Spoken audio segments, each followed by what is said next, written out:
अच्छा मैं जॉब करता हूँ, मेरा ऑफिस टाइम है सुबह 8 बजे, घर से 6 साढ़े 6 बजे मैं वापस आता हूँ। तो मैं किस तरह इसमें ट्रेनिंग और फर्दर जो है। सो बेसिकली जी इनका सवाल है, मैं तो जॉब करता हूँ, सुबह जाता हूँ 8 बजे और रात को आता हूँ 6 बजे। मैं कैसे कर सकता हूँ, मैं तो ऑलरेडी फंसा हूँ बहुत ज़्यादा, राइट। असल में सारे लोग जो हैं वो कभी भी सारी कश्तियाँ चला कर नहीं आते। ये तो वाइज डिसीजन ही नहीं है कि सब कुछ छोड़कर आप आ जाएं और फिर वो भी ना चले तो पिछला भी गया। तो ये साथ साथ मैनेज करना है इस चीज़ को। मैं खुद भी ऐसे पर्सनली भी मेरा जर्नी यही है कि सुबह जॉब थी और रात को ही करना था।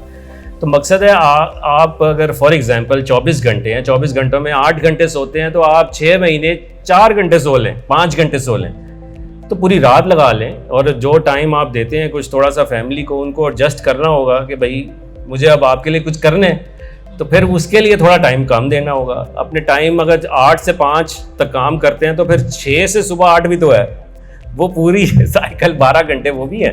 तो उन 12 घंटों में से अगर आप 6 घंटे भी लगा लें daily, I think that's more than enough. 6 क्या 4 भी लगा लें, तो ये हर बंदे की अपनी कैपेबिलिटी है। एक बच्चा या एक इंसान एक पेज को एक दिन में भी याद कर लेता है और एक दूसरा इंसान है जिसको एक हफ्ता लग जाता है। तो ये आपने देखना है कि आपकी पिकिंग पावर कैसी है, आपको समझ आ रही है कि नहीं, और कोई फंस रहा हूँ तो बताने वाले हैं कि नहीं। So something like this. So इस तरह से ये कभी नहीं करना कि जज्बात में आके या ऐसी स्पीचेस सुनकर मोटिवेशन होकर जॉबें छोड़ दी और कहा जी अब मैं लाखों कमा रहा हूँ। ऐसा बिल्कुल भी नहीं करना, ऐसा है ही नहीं। ये फिर फेक एक्सपेक्टेशंस है आपकी इसमें। तो अपना साथ साथ जो करते हैं वो करते रहें, लेकिन जो काम आप पाकिस्तान में इस वक्त जितना मीनार पाकिस्तान है, एज एन एवरेज एक बंदा रील्स देखता है, इतना ऊपर जाता है। यानी कि आप देखिए इतना ऊपर जा ही जा रहा है, वो जा ही जा रहा है रील्स देखने के लिए, इतनी ऊपर।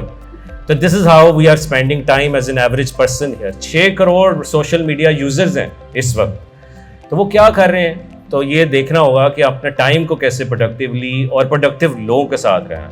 ठीक है जी।